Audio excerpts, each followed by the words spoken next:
কুরআনে কারীমের মধ্যে কিছু হুকুম আহকাম প্র্যাকটিক্যাল আমল করিয়া দিছই, এগুলো আবার করতাম। খালি যদি হুব্বে রসুল হয়, কখনো আমরা আল্লাহ পাকর দিদার পাইতাম না। আল্লাহ রসুল সাল্লাল্লাহু আলাইহি সাল্লাম ফরমাইছেন, যে বন্দায় নমাজ পড়ে না সে দ্বীনে ইসলামের কুটিরে ধ্বংস করলো। কিন্তু নমাজ হইল সবচেয়ে বড়। আল্লাহর হাবিব জনাবে রসুল্লাহ থেকে সাবিত আছে যে ফজরের নমাজ পড়ে না, ফজরের নমাজ জমাতে চায় ঘর পড়ে না, হইছেন তার চেয়ে বলর শুয়র শুকর খেঞ্জির হইছেন বালা। কিন্তু নমাজের উপরে আবার গুরুত্ব আমরা থাকতো। আল্লাহ রসুলের আরো সাবিত আছে যে নমাজ পড়ে না তারে কিতা করো, তুমি মারতে মারতে রক্ত বাসাই দাও। ইমামে আহমদ, ইমাম মালিক রহমতুল্লাহ আলাই রে, ইমামে আবু হানিফা রহমতুল্লাহ আলাই কইছেন যে নমাজ ছাড়ে তারে একগর বন্দি করো, যতক্ষণ পর্যন্ত সে নমাজ পড়ে না তারে বন্দি অবস্থায়। তো এই ধরনের প্রচুর হাদিস সকল আছে।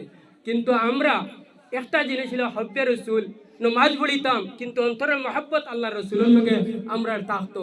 আবার নমাজ পড়ি আর হুব্বে রসুল যদি আল্লাহ রসুলের থাকে না, আপনার ইমান কামিল হইতো না। নবীজি ফরমাইছেন, লা ইউমিনু আহাদুকুম হাত্তা আকুনা হাব্বা ইলাইহি মিন ওয়ালিদিহি ওয়ালাদিহি ওয়ান নাসি আজমাইন। তোমার বিবি বাচ্চা আওলাদ ধন সম্পদ সারার চাইতে যদি তোমার মহব্বত আমার লগে থাকে না, তুমি কামিল মুমিন হইতে পারতে না।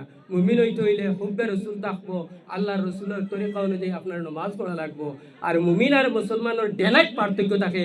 মুমিন ও বন্দা যে বন্দায় আল্লাহ রসুলকে মহব্বত করেছে, মহব্বতের সহিত দুরূদ আর সালাম পড়িছে, নমাজ পড়িছে। আর যে বন্দায় হুব্বে রসুল নাই, নমাজ পড়িছে, তার মুসলমান হওয়া যায়। কিন্তু হুব্বে রসুল হইল কামিলে ইমান, ইমানের পরিপূর্ণ জয় লগিয়া আপনার রসুলের প্রতি মহব্বত থাকতো, রসুলের হুকুম আকাম যেটা আছে ওটা মানিয়া নিতা।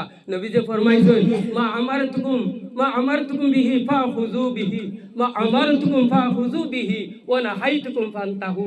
আমি যেটারে তোমার তান্ডে আদেশ দিছি ওটারে পাকলিয়া ধরো, আমি যেটার থেকে তোমার তান্ডে নিষেধ করছি ওটার থেকে তুমি বিরত থাকো।